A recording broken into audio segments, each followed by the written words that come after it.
Good evening, everyone.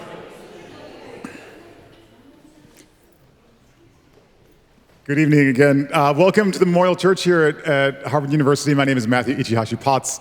I'm the Plummer professor here at Harvard and a Pusey minister. And tonight we have our annual Noble Lecture. It's more than a lecture, it's an event. It's a wonderful event. I honestly have not been more excited or pleased for a whole bunch of reasons to host a Noble Lecture since I began my time here. You're really in for a treat tonight. But before I tell you what the treat is, I think some of you know what the treat is, but before I tell you, let me tell you a little bit about the Noble Lectures. So Nanny Yuli Noble established this series of lectures around the turn of the last century. Her husband, William Belden Noble, was a graduate of the college and wanted to be a minister, but he was in very poor health and died at a very young age.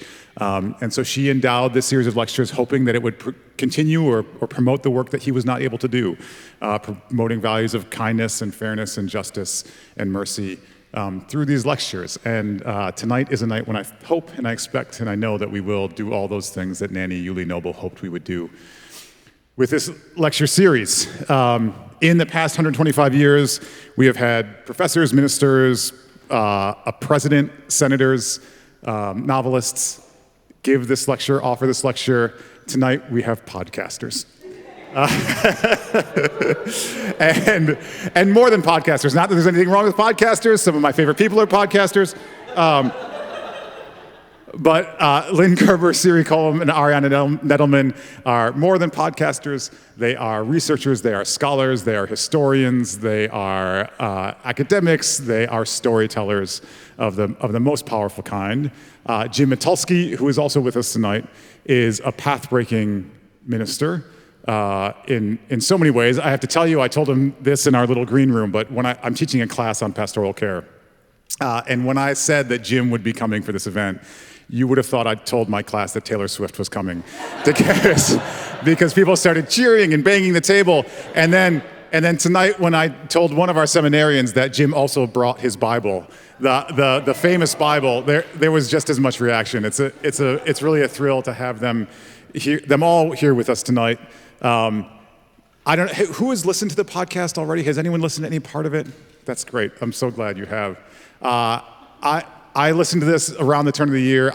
This is without exaggeration. It's one of the most moving and powerful pieces of media that I've consumed in the past 10 years. It has been rightly nominated for a Peabody Award. If there is any justice in the world, it will win, and we are rooting for it to win. But it is an incredible honor to have Lynne, Siri, Ariana, and Jim with us tonight. And so you didn't come to hear me, you came to hear them. So I'm going to invite Lynne, Siri, and Ariana to come up and begin our evening with the presentation.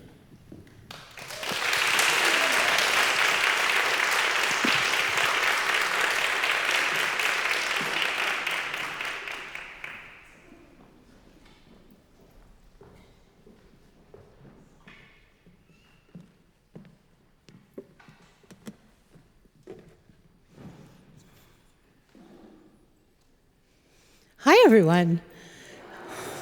What a total ridiculous pleasure to see all your faces here tonight. It's crazy and ridiculous, and I'm having Harvard student flashbacks, and it is a joy. Thank you for coming here. I'm Lynne Gerber, and I'm going to start us using my phone, which feels really rude, but easier than paper. So, thank you all for being here in this place with us tonight. I want to start by thanking Reverend Dr. Potts for this generous invitation and for the Harvard Memorial Church for hosting us here. We also want to recognize MCC San Francisco's great cloud of witnesses. MCC San Francisco is the church community our project is based on, and the stories we tell are largely stories of those witnesses. They lived shortened lives in a tumultuous and a frightening time. They made the materials that our work is made from, and we feel them with us always. It's especially meaningful for us to be here because Harvard is an integral part of our journey as a team. In 2011, I was fortunate enough to be introduced to a collection of cassette tapes, an archive of recordings of worship services of the Metropolitan Community Church of San Francisco, an LGBTQ+ congregation located in the Castro, San Francisco's gay neighborhood. More about that in a minute. And then in 2016, I was fortunate enough to be appointed as a research associate at the Harvard Divinity School Women's Studies and Religion program.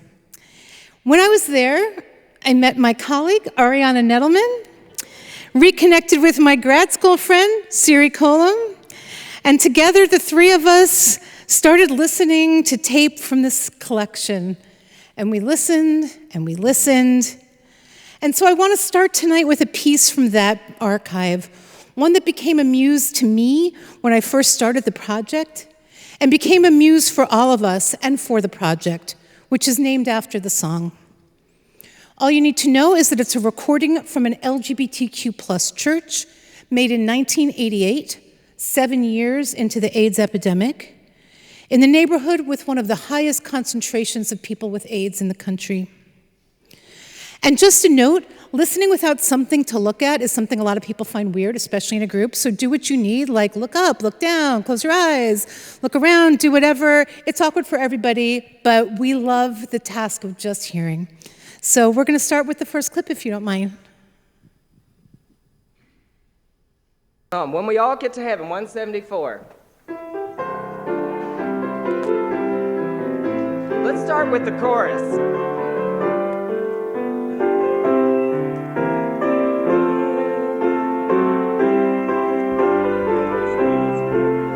When we all get to heaven, what a day of rejoicing that will be.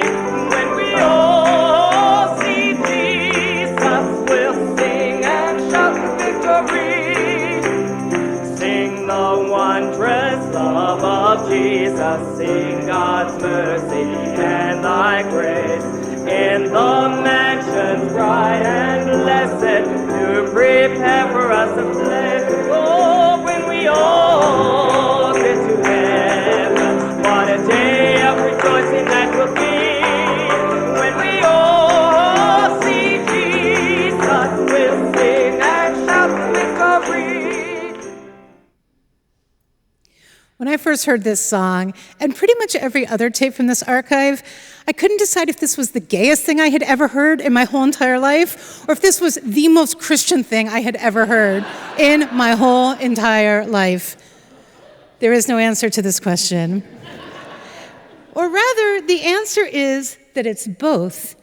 And the way that MCC San Francisco was so fully both, such a queer place, and such a deeply religious place, is the source of the power in their story. The Metropolitan Community Church of San Francisco was the second congregation that was founded as part of the Universal Fellowship of Metropolitan Community Churches.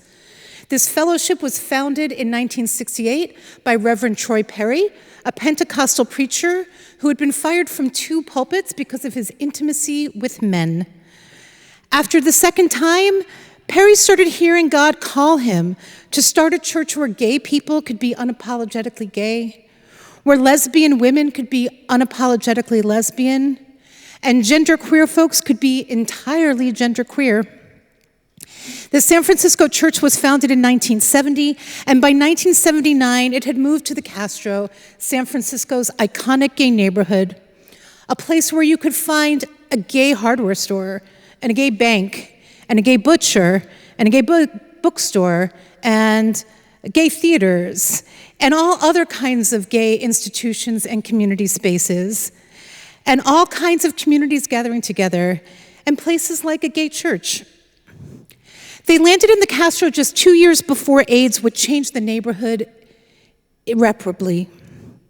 AIDS started to be publicly discussed in 1981, and its cause, the HIV virus, was not identified until 1984. There was no test for that virus until 1985. There was no effective treatment until 1995.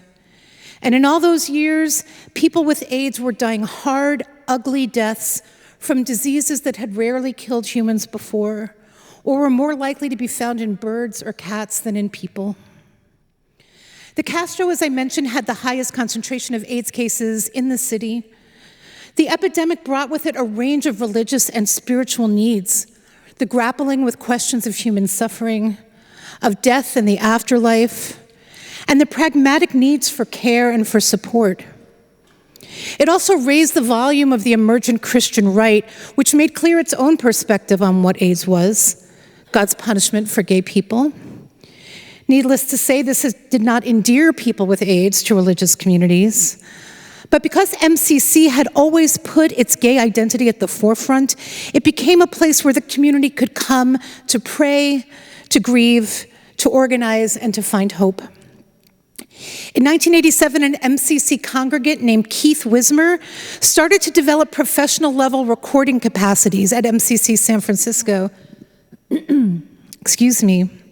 It was about a year after the Reverend Jim Mitulski became the church's pastor, and Keith wanted to have people who were unable to come to church in person have a way to be part of what was happening in churches on Sunday mornings. He's the reason MCC's archive of 1,200 cassette tapes exists, recordings of worship services, memorial services, and lots of other kinds of events from the height of the AIDS crisis. In 2011, another MCC congregant, Steve Ferrario, told me about the tapes and asked if I wanted to see them. He had personally removed them from a pile that was designated for the trash, and he stored them under the floor of the sound room that Keith Wismer had built. I started listening, and when I did, it became clear to me that there had to be some way to use this amazing archive to share the church's story through its own sounds. So this is a clip from our first episode, and it gives a sense of the range of some of the sounds that we found in this archive. The montage, please. Dear God, there were times I hated my life. From up here, I can see every kind of dyke I've ever heard of and a few new ones. I can see high femmes and stone butches and baby dykes. San Francisco is as good as it gets. We of the Metropolitan Community Church refute the claim that any person's sexual orientation needs to be changed. I don't know whether to laugh or to cry when I think about Randy Nasser, who was losing his vision when I came to see him in the hospital, and I walked in the room and I said, "It's Jim Mitulski," and he said, "I know, I recognize the shape." I do remember one time at dinner, and there was a very handsome male couple sitting at the table next to me, and one of us decided that they were much too attractive to be together, and we went over and told them that they had to break up and go get ugly lovers. And I told her what safe sex is, and I told her how I aim to survive, and I told her that I didn't come out of the closet not to have sex. And one of his T-shirts, I think it says, is it 4 or 8 T-cells left, and I've named them? And the last one, his last T-cell is named God. We are standing on holy ground. I remember standing with my friend at the corner of Castro and Market, and I remember saying, I wish we could level all these pretty Victorians. And if this was a meadow, and there were 1,000 corpses rotting in the sun, then people would look at it and they would understand what was happening to us here. I stood down in front of doctors and said, "What are we going to do now?" And they looked at me and said, "Well, we're going to try this." I said, "What do you mean we're going to try? You mean you don't know?" And he said, "No, we don't." There's a place for us. We may not be able to cure AIDS right now, but every time a person with AIDS lives one more day, connects with one more person, eats one more meal, sings one more praise, they are participating in healing. Each one is of infinite worth, whether that person is diseased or not. We have AIDS as a community, and God loves us. And to the enemies who are attacking us, we say to you, we're not closing up shop. We're just starting a revival here at Eureka Street at Metropolitan Community Church, and we're going to go on. God bless you this morning. Amen.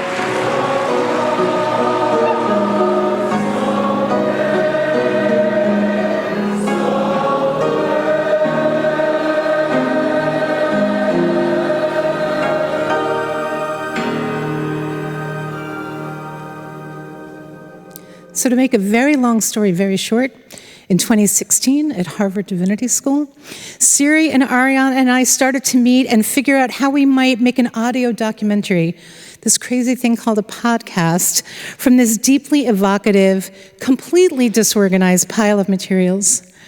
Ariana and Siri are going to pick it up from here and talk about some of the stories we decided to tell. I'm Ariana. Hi. I'm just realizing how much we sing along to our tapes, sitting here and not being able to sing. So we're sitting in this classroom, the three of us, listening. Hopefully, as you heard, you know it's incredible. It's really moving stuff. But they're church services, and so we're asking ourselves this question of, how do you make a story out of services? What does a podcast look like?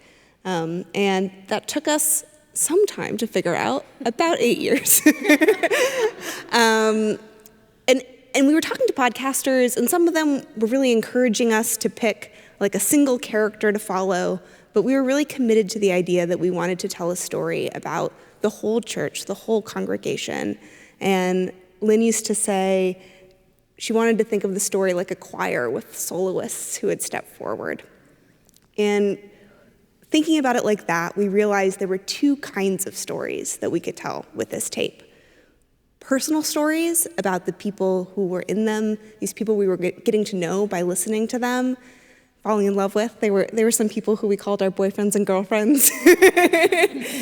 And then there were institutional stories about what the congregation, the leadership were doing publicly, what decisions they were making as a collective. So our fourth episode, which is Friends in the Fire, is an institutional story, and it's actually based on the very first tape in the collection from 1987. And that tape is from Pride Sunday, it's in June, and Jim Mitulski, who we have here with us, invited Linda Rochelle, a representative from the Double Rock community, from the Double Rock Baptist Church, that was this black church in Bayview Hunters Point neighborhood in San Francisco. And the story that we tried to tell was about this unlikely friendship that developed between these two churches. And Double Rock was coming and trying to figure out how they could help with AIDS, and you're gonna hear that in this first clip that we play from the episode. Now that I have given you my old traditional Baptist greeting, hi everybody! Linda was clear on the stakes of AIDS and the need for Christians to respond.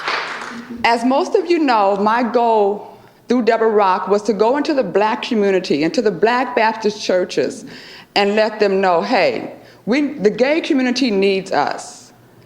At that time, gay males were riding real high on the charts of getting AIDS. But Double Rock and MCC did not agree about homosexuality. So after I made it known that black people got AIDS too, then the Baptist people threw something else on me that I was not ready for, that I did not know how to quite deal with, and it was homosexuality is a sin. In the King James Version of the Bible, which we use, it speaks on homosexuality being a sin, but it also speaks on a man sleeping with somebody else's wife and somebody else's wife sleeping with somebody else's husband. But you find that most people don't want to deal with that. They only want to look. All right? You hear what I'm saying now? They only want to see what they want to see. Oh, well, this person is homosexual. Fine. Okay, I can deal with that. Well, what you want me to do about it? I know for a fact you sleeping with somebody else's husband. So, 6 in one hand, a half a dozen in the other hand. There may have been laughter, but this was tough for everyone. I imagine MCC folks weren't overjoyed hearing about the sinfulness of homosexuality on Pride Sunday. And Linda seemed to be working through some complex and maybe even contradictory thoughts and feelings of her own.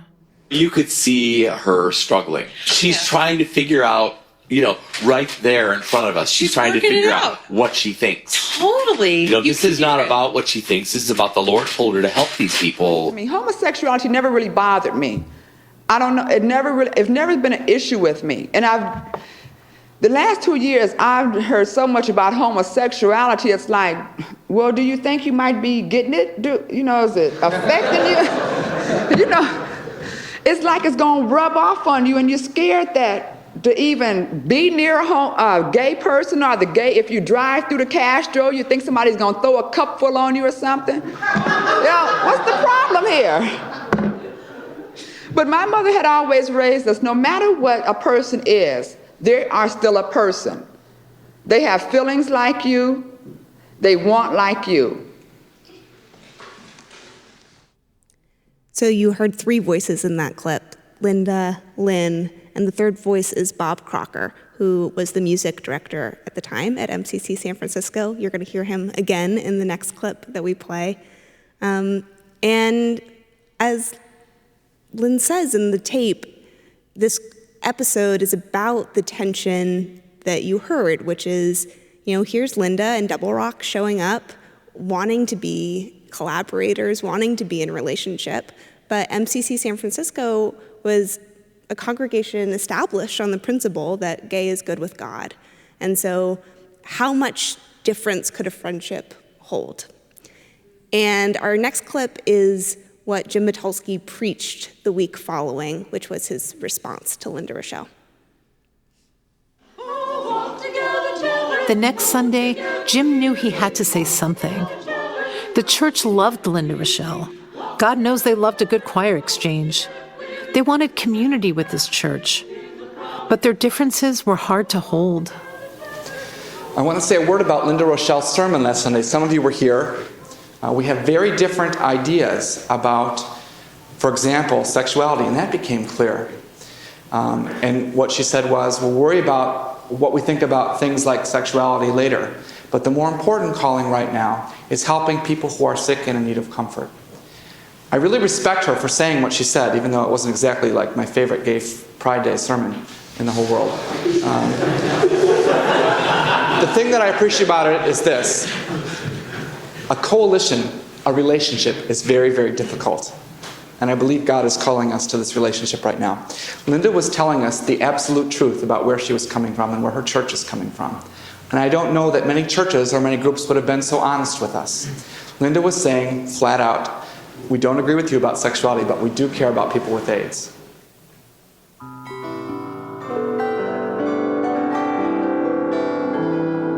The fact is, other churches were saying similar things. Some liberal congregations, some Catholic parishes, some white churches said things like, we may not accept your sexuality, but we want to help you in your suffering. Some churches in the National Council said it, but coalition with them wasn't working out. And it's really hard to imagine someone from one of those churches preaching at MCC on Pride Sunday. But Jim was telling MCC that it was time for them to risk relationship with Double Rock. And this is one of Jim's big things that was a theme, but I don't know if he even knew it was a theme yet, which is, we've got to stand with people, and they've got to stand with us to the extent that we can. It's like, okay, if we are actually going to help people who are sick, we have to stand with the Black religious people who are actually concerned about this, exactly as they are. And by the way, we are not perfect. We're not all that. And we have to examine the habits of mind that prevent us from working with Black Baptist actual San Franciscans. Yeah. We can have these imaginary people in our head who would meet all of our needs, but, the house is on fire. So one of the things that we said when we were developing this show is that we wanted the audience to feel like they were in the pews of the church. So it's very satisfying to see you in the pews tonight. But part of what compelled us about this story was that over and over again, we discovered that we were being preached to by the tapes. That the things that we were listening to were historical. They were about this specific moment, but also how to be in relationship, how to navigate coalitional politics. Those are things that we are always learning about and that Jim was teaching us about as well. as listeners. So now I'm going to hand it to Siri to talk about some of the more personal stories that we heard and told. Thank you. I'm Siri.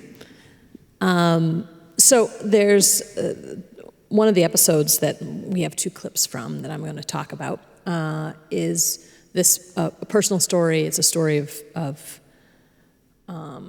love during this time, and the kind of beauty of it, and also the deep sadness of it. I think as we were putting this story together, one of the things that we kept coming back to is we're like, listen, this is an intense story we're telling. And this is a church that when you listen to the sermons and when you listen to the services, people are laughing and there is joy. And we need to make sure that gets conveyed. So even though the piece that I'm talking about now, the story of Scott Galateria and his first partner, Bruce Bunger, and then later Scott's passing, is this story of deep sadness. There's moments of laughter, there's moments of joy, and throughout the series there is. And we didn't have to search hard for that. It was there in the tape. It was just a matter of pulling it out. And because, as you all know, like, difficult times call for joy. It's the thing that gets us through. So this is a personal story. We called this episode Dress Rehearsal, and you'll hear why it is, but go ahead and play the first clip. A lot of MCC folks we talked to remembered Bruce, and they remembered him in strikingly similar ways. He was, this part needs to be bleeped on the recording. He was hot as I mean, he really was a hunk. He was a very good-looking man. Bruce was a forest ranger, an exceedingly attractive, personable young man. He was a lumber sexual. One of my favorite varieties. Yeah, he fit that bill perfectly. Nice. He was hot, H-O-T. Rock Hudson in the forest. Yeah. And then there was Scott. Scott Kali'ula Okala Galuteria. That's Kevin Fong, Scott's best friend. When we interviewed him, he showed us pictures. We met at church at MCC. He joined the church soon after I was there. And when he walked in, and you'll see an image of him, stunning Pacific Islander man coming in, we just locked eyes and said, this is it. We felt a deep resonance and connection and became best friends, brothers for life. Scott was a flight attendant, flying back and forth between San Francisco and his native Honolulu. He was a singer, a dancer, and a drag performer. And by all accounts, he was also a very attractive man. Even his brother, Brickwood, couldn't help but mention it. The dude was a good looker, man. The guy was a stud.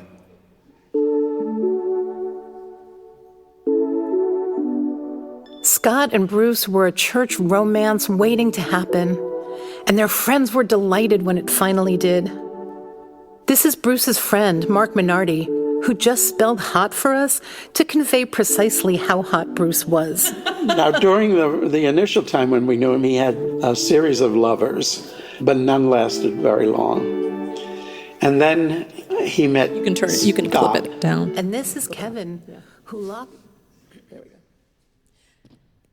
We heard about these two from so many people that we interviewed. And it was perhaps one of the first stories that we knew. We were always going to tell the story of Scott and Bruce. And one of the things we, debated was like, are we just telling the story because they're hot?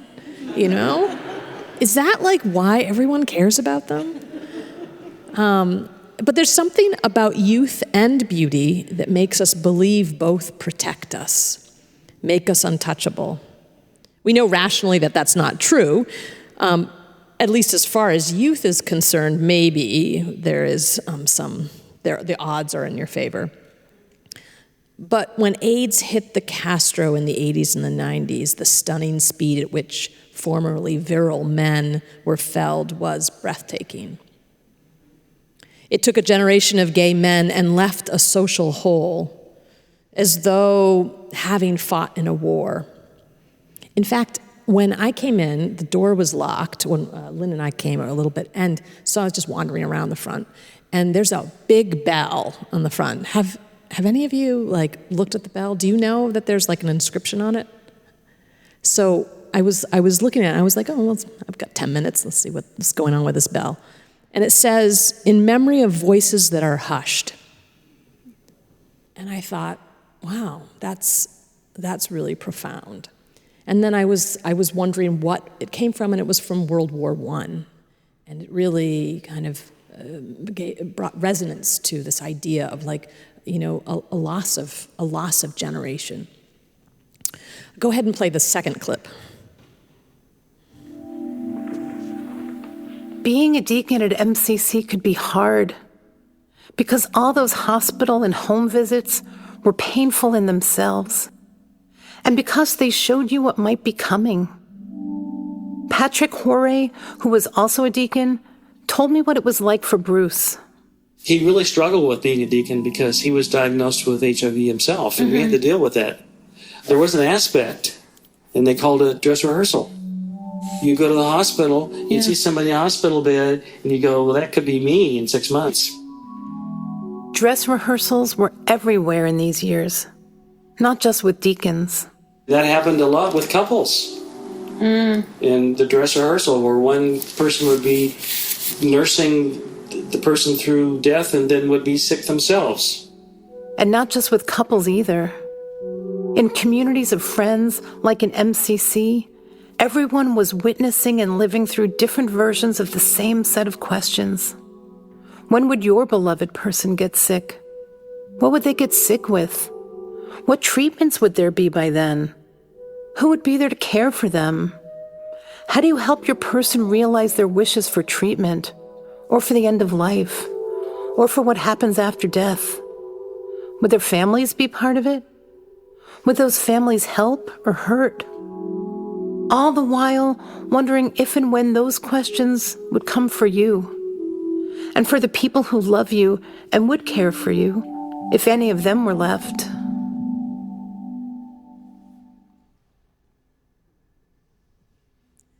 The idea of dress rehearsals is the preparing to walk a loved one through the passage of life to death, knowing that you will join them in that journey very soon, and that you are essentially doing a dress rehearsal for your own passing. I was thinking again about this generational question and thinking about how that is something that is often reserved for our elders, partners or lovers who have lived a long life together, and they must care for the other one, knowing that at some point that they too will be joining them. And how different it is for this church with, again, all of these young men who are also leaders. And I think the first part of that clip is capturing that they were 25-year-old deacons, and they were having to both care for themselves, care for their partners, care for the church community, and the intensity of those roles and the kind of mixing of those roles and what that must have been like. And I think this episode captures best the kind of profound grief that losing a lover, a brother, a son. In the second half, you really get more of Scott's family and Scott's story. And that's where the clip of Brickwood, the longer interview with Brickwood, his brother, comes from. And I think that is also one of the real gifts of this project, is the families and the people and the community that we were so privileged to meet and talk to and find out about, the person that they hadn't thought about, well, they had thought about, but they hadn't engaged fully for maybe 30, 35 years. And many times we were, through talking to them, giving them an opportunity to be able to talk to somebody when, again, think back to this time, this was not a time you could necessarily talk about somebody who had passed from AIDS with a lot of folks. So to be able to share that, again, maybe 35 years later, I think was one of the gifts that we were, as storytellers, were able to offer to folks. So, as you might imagine, we could tell stories all night long, and then all day tomorrow, and then all day the next day. But we will not do that. There are plenty of stories on the podcast if you want to hear it. It's at heavenpodcast.org. We'd love for you to listen. But tonight we want to make sure that we spend plenty of time with Reverend Jim Mitulski, the former pastor of MCC San Francisco, and the man who shepherded this community through the AIDS crisis. It's an honor and a privilege and a grace to have him with us, and I want to welcome him and Reverend Dr. Potts to join us.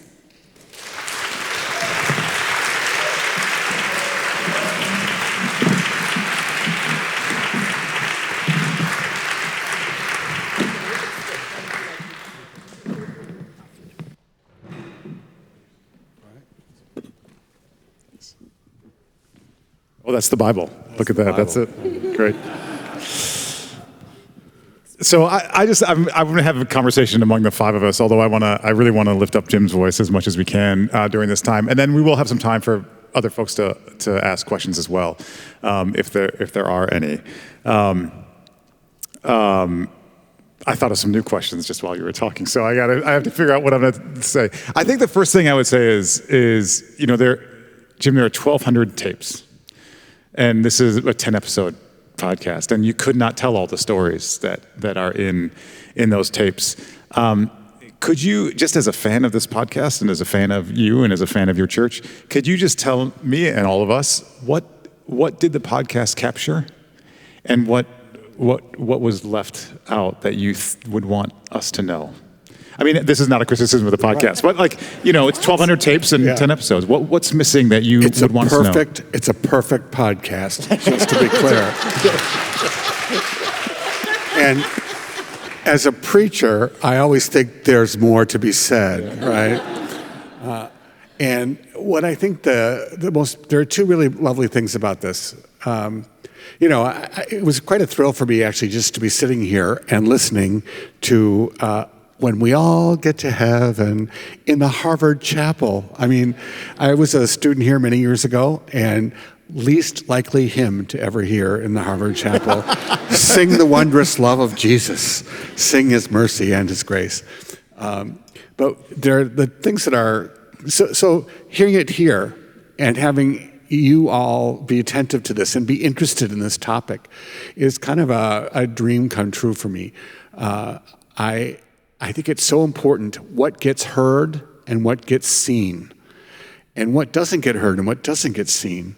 And these are the stories that would be ashamed to be lost to the past, or lost to an increasingly homophobic, transphobic, xenophobic presidential administration right now that is suppressing stories like this. So it's the stories, the real stories of people that you captured. And the other thing about the podcast is the music. I've had a number of people from that era say to me, the music was what got us through. And I believe that's true. We would have services of typically, honestly, 2 hours in length and sometimes longer. And people wanted to be there. It wasn't like the 60-minute UCC church service that I do typically, which I'm grateful for. But people were there, they wanted to be there, and they wanted to sing. And you hear this in the podcast, the vitality. Our spirituality saved our lives at a time when the church couldn't have cared less, when government couldn't have cared less, when it was commonplace and acceptable for government leaders to say, in Congress, to say, well, we don't need to fund either treatment or research or prevention services for people who are dying of AIDS, because this is God's way of ridding the world of an undesirable population. That was okay to say from religious leaders and political leaders, and they said it at the time. So what we had was our spirituality. And we constructed a spirituality out of, we'd been given Christianity, and it didn't love us. And we were told that we had no place in it except to be judged. But we took it back. We reclaimed our Christianity, and the very thing that had been used to oppress us became the thing that we turned into our liberation. We saw the Bible, we saw these stories through a queer lens, not a Christian lens, and trying to cram ourselves into it. We said, no, first we believe that we are good and sacred and honorable in God's sight. And then we'll look at Christianity and decide what's worth saving and what we need to redeem. We didn't need to be redeemed. Christianity needed to be redeemed. And we did it. So I think those are the things that I think of. I don't know that there's anything left out. If you want to read or hear about the intersection of a grassroots liberation movement that was concerned and living at the intersection of race, class, gender, homophobia, listen to these stories. They aren't theologians. These are people sharing their stories. And so I don't know that anything was left out. We really dealt with stuff as it was happening. I'll say one more thing, then I'll stop. The Double Rock and MCC story that you heard referenced earlier, a Black Baptist church that was essentially pretty homophobic, and a gay, mostly white church that had to deal as much with its racism as the black church had to deal with its homophobia, coming together over a common concern, over AIDS. It wasn't one helping the other. We helped each other with both. And I do remember saying in that sermon that was quoted to the congregation that our racism is as serious a problem as homophobia is in the black church that we were working with. And we all hung together for years, singing and making a difference. So that's great. Thanks, Jim. I mean, there are 3 or 4 things that you queued up that I wanted to ask you about. Anyway, I love what you said about the reclaiming Christianity and looking at it through a queer lens and making your spirituality the thing that saved your life. That was, you can hear in the podcast how true that was for your community. You also had a unique role in that community. You were the pastor. How did you sustain yourself spiritually? Given what you were living through and what your community was enduring and all the things you just named, how did you Here's where I credit the fantastic theological education I received at the Pacific School of Religion, yay, in Berkeley, and the Harvard Divinity School. Both places gave me skills in different ways. We used to call PSR the social justice finishing school. It wasn't like the Pacific School of Religion. It wasn't like the greatest academically, maybe, but we knew our social justice. And when I was studying at Harvard, I learned about social analysis. And both of those things fused together to make my years in MCC sustainable. I needed both. We all needed both. How did we get through? We got through because we were a community of lovers. And I want to use that word in this place also because, especially since gay marriage has become legal, yay, it always should have been. Why was it ever a question? I think that we've lost a little bit of our edge around the fact that the word we only ever used in the 70s and 80s in the gay churches that I pastored was lovers. That was the word you said. Who's your lover? Oh, they're lovers with so-and-so. And lovers, like plural, not singular. So I appreciate couples and legal marriage. But the fact that we were lovers, that we had fluid relationships, that our sexuality was not restrained by our Puritan forebears, that this was a frankly sexual community as well as a frankly spiritual community. Those are the things that got us through. That's great. Can I ask you also about, and also the 3 of you should chime in. I'm just like enjoying listening to Jim. Can I ask you also about this idea of coalitions and how one builds coalitions and how one chooses to build coalitions? You give it, especially in your commentary upon the Double Rock story, about part of you. It sounds like what you were saying is that part of your concern to pursue the potentially uncomfortable relationship was because you also saw something within your community that you needed to address, a spiritual problem in your own community of racism that you needed to address. You also, in your comments, talked about, the current political moment, the current spiritual crisis that this nation is in, that I believe it's in, that I think many of us here probably believe it's in. And, especially in the last couple of weeks, we see unlikely folks that I would not have predicted starting to emerge as possible people to be in coalition with. How does one decide, and how does one navigate these imperfect coalitions? Like where are the red lines? How did you draw them? Was it intuition? How did you think about how to make coalitions with folks that you had serious disagreements with, and disagreements that had consequences in the world? How did you navigate that? So the only real change takes place when there are coalitions of people who, beyond their own self-interest, are willing to be in relationship with people who are also being oppressed for different reasons. I really believe that. I was grateful. I credited Pacific School of Religion and Harvard Divinity School my undergraduate education at Columbia, where I was a women's studies minor, where I learned about gender oppression. And I studied kind of a lineage of the African American civil rights movement of the 1950s and 1960s, and the women's movement of the 60s and 70s, and how there was a continuum of people working together. And the LGBTQ, queer liberation, gay liberation, really grew out of those first two movements. And so telling that history is important.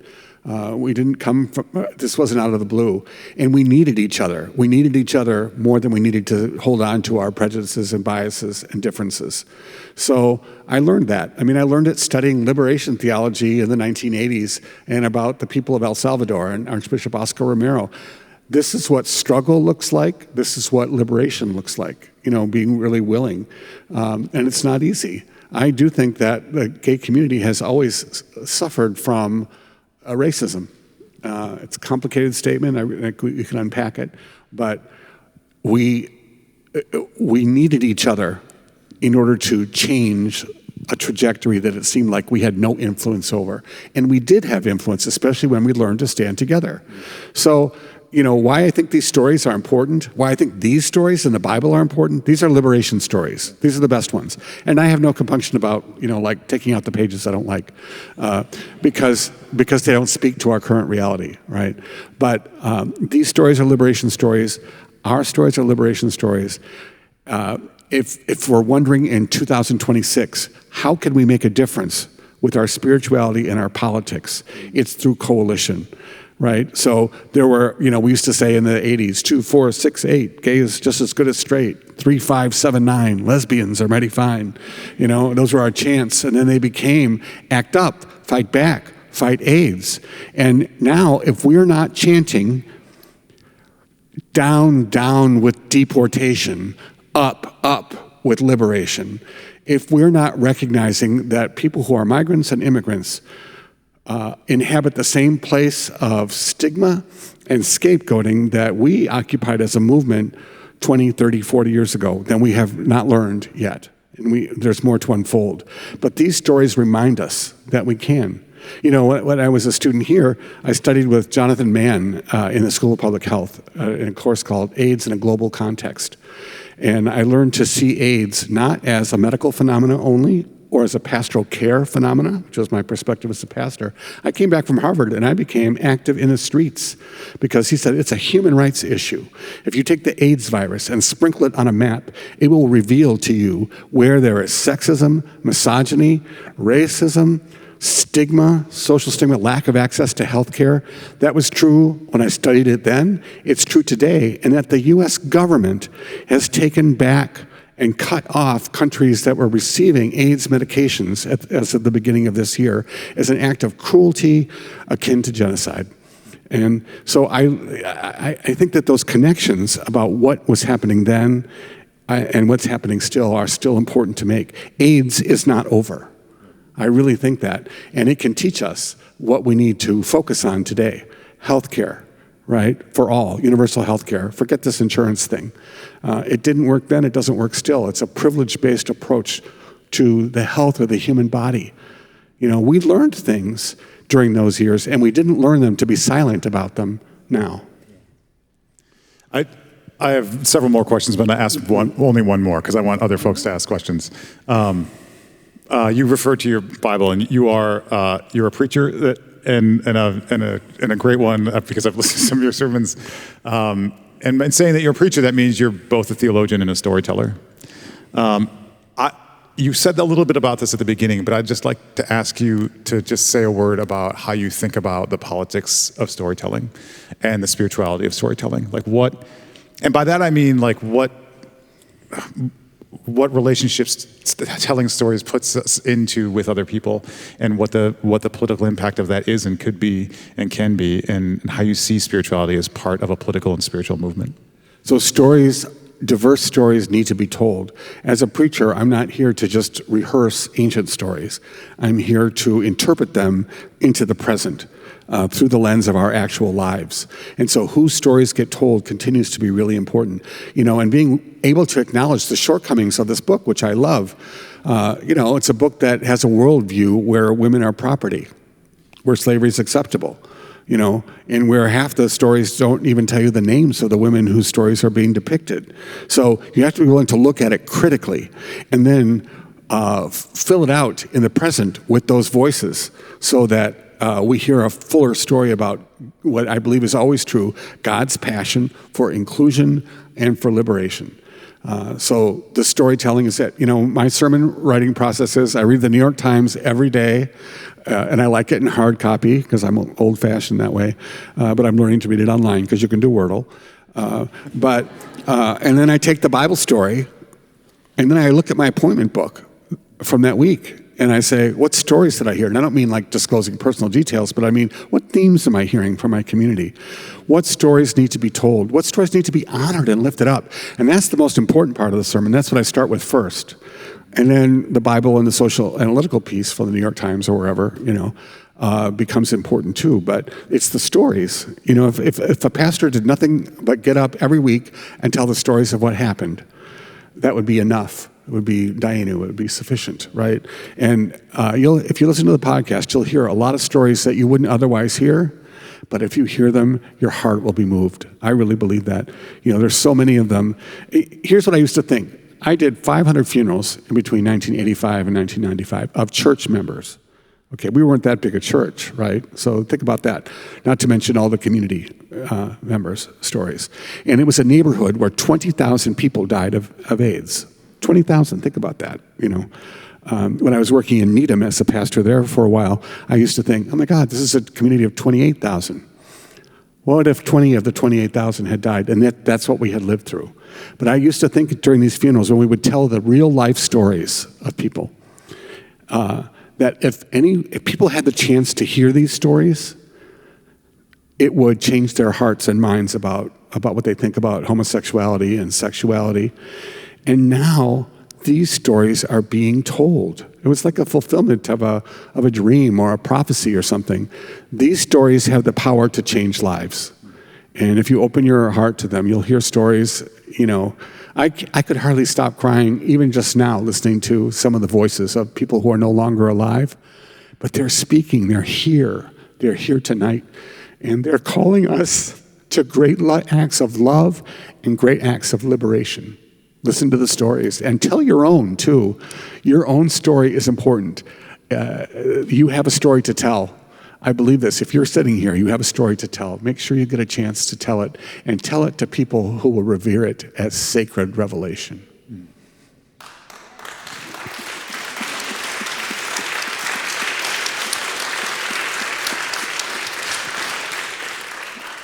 That's a great transition to all of you. What questions do you have for any of these fine folks on the chancel here tonight? Who has a question? We have a person running around with a microphone, so if you have a question, please raise your hand and please ask it. You too could ask a question.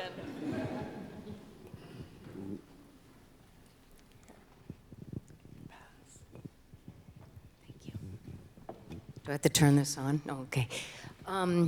I was a hospice worker at the beginning of AIDS, and I remember very clearly when AIDS was primarily gay white men, and the transition over 10 years or so when those of us who were willing to treat AIDS patients, it transitioned to Black IV drug users and then their partners, and then brought in an immigrant community. And when we started caring for people with AIDS, they were almost all gay men. I'm wondering how your church, if your church went through a similar transition and stayed with caring for AIDS that weren't gay men. Do you know what I mean? So I can give you a concrete example. In 1995, medical marijuana was available in San Francisco privately, and it was not prosecuted by the city or the state or the federal government because marijuana, this is before it was legal anywhere, right, actually helped people who had AIDS. One of the members of my church, at one point the Attorney General of the state of California was running for governor, and he thought he could make an issue of this. And he said, close down the marijuana dispensaries. And so the city officials came to me and said, will you give out marijuana at church? Because we think that they won't arrest you. We can't guarantee they won't arrest you, but we think that they won't. And it was a risk. And the mother of one of my parishioners, Phyllis Nelson, some of you might remember her, some of my MCC San Francisco friends are here right now. And she said, she was the president of the board of directors of the church. And I said, well, I have this opportunity.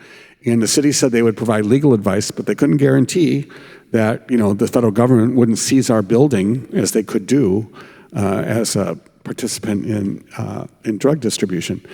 And she, whose son and his son's lover, son-in-law, had both died of AIDS. I'd done their wedding. I did both of their funerals. She said to me, you better do this, and I'm going to stand right next to you and do it. So we started distributing marijuana after church on Sundays, and people on the news at the time, it looked like it was in the church after communion, so it looked like we were giving it out for communion. It might have improved our membership if we had. But, it was, in fact, the final hymn had been sung, and then we gave out marijuana. But the people who came were an intersection of who was affected by AIDS and also by other illnesses, too, right? Diabetes, cancer. And that's just one example of how one decision brought us into relationship again with other affected people, not only people with HIV, but other illnesses too. And by our willingness to take a risk, breaking an unjust law, where did I read that? Martin Luther King's letter from the Birmingham jail. There are just laws and unjust laws, and if you're willing to take the consequences, you can make change. That became a portal to our understanding, a greater demographic, if you will, than just the gay white male group of the Castro. Is that a good example? Yeah. Sure. Hello. I'm just so grateful to be here with you today. And, I was a queer kid in the 1980s in Oklahoma, and there was no church for me. And so the fact that I can stand here today and say I'm one of the Harvard chaplains feels really good, and that you're here and that we're having this conversation. I also am just remembering how I'm in my 50s, but I don't have that other generation. I don't have the elders because they did not survive, and so it's really important to hear these stories. I haven't listened to the whole podcast because I started and it was really hard. Mm-hmm.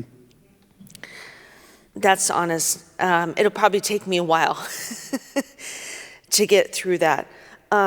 But I also feel I wanted to mention my friend's name, Michael Bernard Kelly. Mm-hmm. I don't know if you knew Michael. I did. Michael was a member of my church in Jerusalem, of all places. Mm-hmm. And he sat with me, and he really pushed me to be more open and to tell my story. And I just really wanted to, I know, so the fact that you knew Michael, he was, with the Rainbow Sash movement in Australia, and he refused to let the church kick him out. And so, anyway, I just felt the need to say Michael's name in this space today, and thank you for your podcast, and thank you for being here. I wonder if we could do one thing. Just say the names right now of people of AIDS that we are remembering or feeling right here.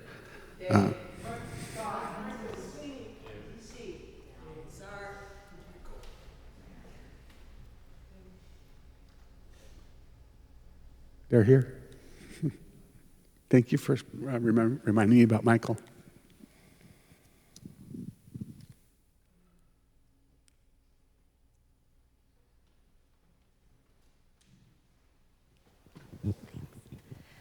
So 1,200 tapes, only 10 episodes. What piece of audio were you guys like, I can't believe we can't figure out a way to put this in?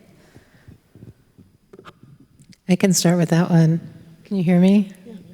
I think every day you ask me that question, I come up with something else. But the one today is the miracle of Sam and Ernest, that Jim told the story, a miracle as if the biblical days of old, as miraculous as the parting of the Red Sea, as miraculous as the healing, was the day that Sam and Ernest, who both had AIDS, who had a deathbed wedding when one was very, very sick, their miracle was that one of them, I can't remember which one, wanted to go to church. They lived up on Twin Peaks, which in San Francisco, if you know, is up in the frickin' hills. And the Castro is down the frickin' hills. And they both have AIDS, and one needs to use a wheelchair. How are they going to get there? The wheelchair doesn't work in a car because you can't fit it in the car. So they stand at Twin Peaks in the San Francisco rain and cold, and they wait for a bus. But the Muni bus wheelchair ramp is broken, and they can't get on the bus. So the one wheels the other down this hill from Twin Peaks to the Castro so that they could go to church on Sunday, the Sunday before one of them dies, and they get to have brunch. 2 core gay Christian rituals. I love that miracle. Miraculous. Amen. Who wants one? There you go.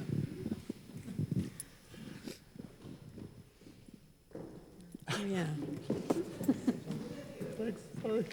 We often tell people not to binge our show and to maybe not listen to it while you're driving because it can have its moments. So there's another clip. It's a Jim clip, and he's talking about that there's a funeral, and the person who's passed has all this fiesta wear out, and has asked to throw the fiesta wear. And Jim, in this, I just love the way you say it. You say, "Not the fiesta wear," and. Just like the songs, every time that clip comes up, I go, it's just something beautiful about it. And so we couldn't, we couldn't use that clip, but now you know. I have a patron saint in a piece of audio that never made it into the show, and I don't even know her name. She spoke at the funeral of Art Plaskett. And the clip, Lynn has labeled all the clips in our archive, and the clip is labeled 16 months. And this woman tells the story of knowing Art for 16 months, the last 16 months of his life. And she meets him, And they start going to church together, and they live in Santa Rosa, so it's an hour and a half to get there. And, they go to church, and then she starts making food for him. And then he says, "I love your cat. Is there any way you, does he need a new home? Any chance?" And she says, "No, that's my cat." And then she goes to bed and she's like, "I spoke too soon." And the next day she calls up Art and she says, "I think my cat would like to live with you." And I just think about that woman giving Art her cat a lot. And how close they got in just 16 months. How many days, she tells the whole story, like how many days a week they end up spending together. How many episodes of Wheel of Fortune. And I just want to take some of that and be the kind of person who does something like that.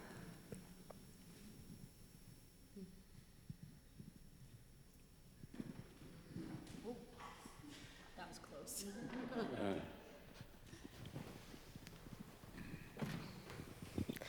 My question is for Reverend Jim. I just first want to say that it's not lost on me that the space that I get to occupy as a queer person in the Christian church is in no small part due to you and the way that you have made, and I just feel overwhelmed by that. Thank you. As we're talking about the ways that queer people have helped redeem the Christian tradition, I'm also really thinking about the ways that the rest of the church has to be receptive to that redemption. And I'm wondering if you want to say anything about what it would look like for the church to confess and repent and repair the damage that they have done, the ways that the larger institutional church and denominations, the tradition that I grew up in, the Roman Catholic Church, is complicit in the deaths that we're naming, in the carnage that we're remembering, in the bigotry that so many of us have survived. I love your vision of the churches owning up to what has happened, right? And because, let me just say this in every context, reparations are an essential part of liberation. And part of the reparation is acknowledgement of what was wrong.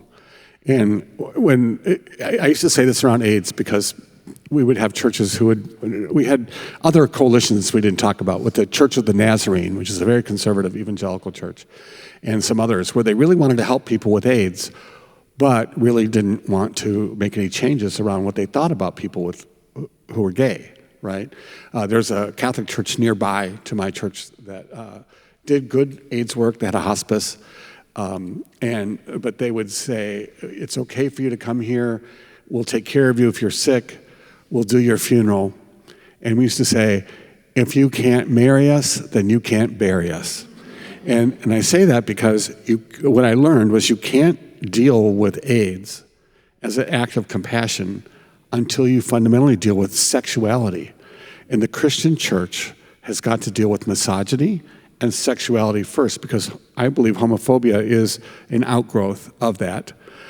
So dealing first with what would Christianity look like if it were truly egalitarian in regard to gender and the spectrum of gender, right?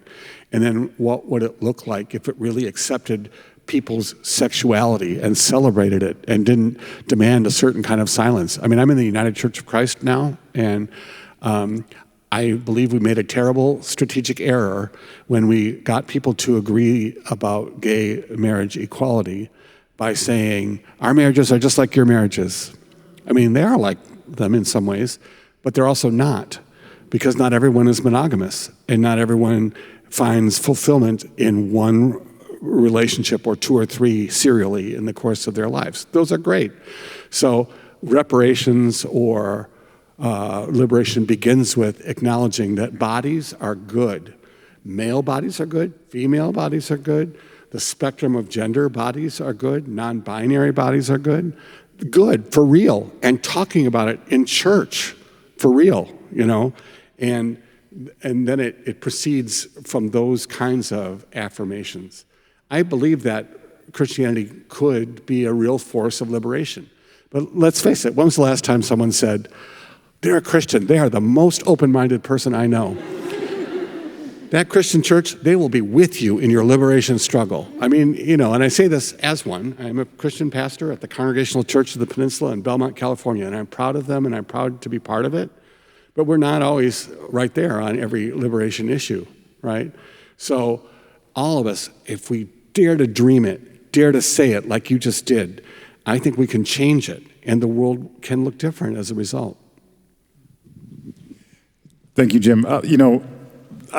In this church, I have said that in 3 of the Gospels, the first words out of Jesus' mouth in his ministry are repent. And it's an irony that Christians are so bad at that. Or some Christians, at least. I think we probably have time for one more question. Is there one more question?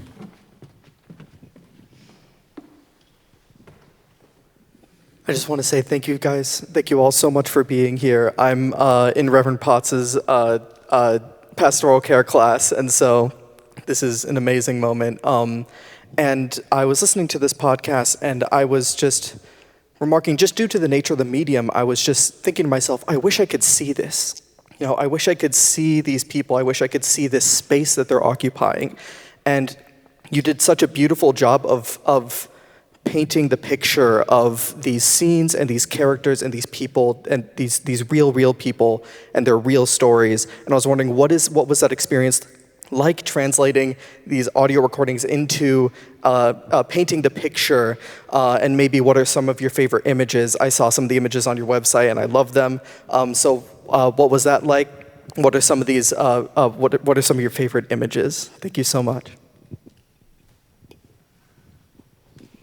A lot of it was Siri yelling at Lynne, saying, "Make it more visual." What are some of our favorite images? I don't know your favorite images. Well, we have that Easter bonnet image that we love so much. Yes, I was going to say the Easter bonnet image. Yeah. Oh, that's so good. There was an annual Easter bonnet competition. Yeah. So Easter bonnet competition. Let me just emphasize the word competition. These were serious. On Easter Sunday, there were, the church only sat 150, 175 people, but it frequently held more than that out onto the streets, out into the balcony, and the hallways. But on Easter Sunday, everybody wore bonnets, and there were competitions. Best use of live animals, group hat. Most ecologically sound hat. I mean, it was just, the creativity was infinite. But it was how we were joyful, too. And, we would sing as a hymn, in your Easter bonnet with all the frills upon it. And it was, a real celebration. And it was gender defiant in a way. I mean, before there were drag queen story hours, which I'm grateful for, there were drag queens wearing Easter bonnets in church. And how cool was that to have that moment of integration, the flair, the outside of the box gender behavior celebrated on Easter Sunday. It was cool. I have an image that I love, or that I would just say, I am the only one of the 3 of us who attended MCC San Francisco services in its building at 150 Eureka Street. So translating and I am not Christian, I am Jewish. My people do not know from churches. So when I say I'm doing a church, they picture this. They don't know from church. They're like, this is a church, I don't know. 150 Eureka Street is not that kind of church. I mean, can I say dump, or is that offensive? It was well loved. It was the Velveteen Rabbit of churches. It was the Velveteen Rabbit of churches. Amen. And so I love the, not particularly photographically beautiful images, but the ones that just show what it looked like in there. Like there's one that I got off of your Facebook page that you must have clipped from behind Jack Hoggett's head, and you can see just how small it was and how crowded it was and how claustrophobic it was, and it was always hot in there, and it just was like it was not glam church by any stretch of God's green imagination. And I love the pictures that really show that, or the ones on the street that show that it's just like this building plunked in between these triplexes in the Castro. It is such an unlikely space, and it was such a profound space for me. And I love the images that really get people who who weren't part of a living service in there to kind of see what it looked like. Actually, what you were just saying about, the Velveteen Rabbit, when I first met you and had a long conversation with you, you said something about the church that I have never forgotten. You said, we just used it up. We just used that church up. And I thought, that's a beautiful thing to do. We did because we gave it away.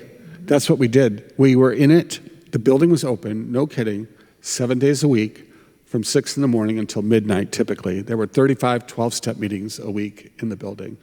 And it wasn't pretty. When it was demolished to make condominiums, Lord Jesus, return right now and save us from gentrification. And what it means.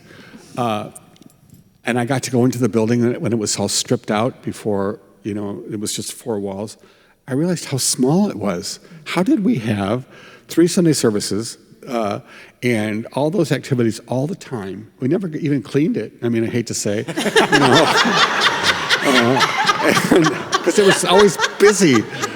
And Bob Crocker, who you heard mentioned earlier, the musician, I was on the phone with him. I said, I just was at the Eureka Street building as they're demolishing it, which was painful.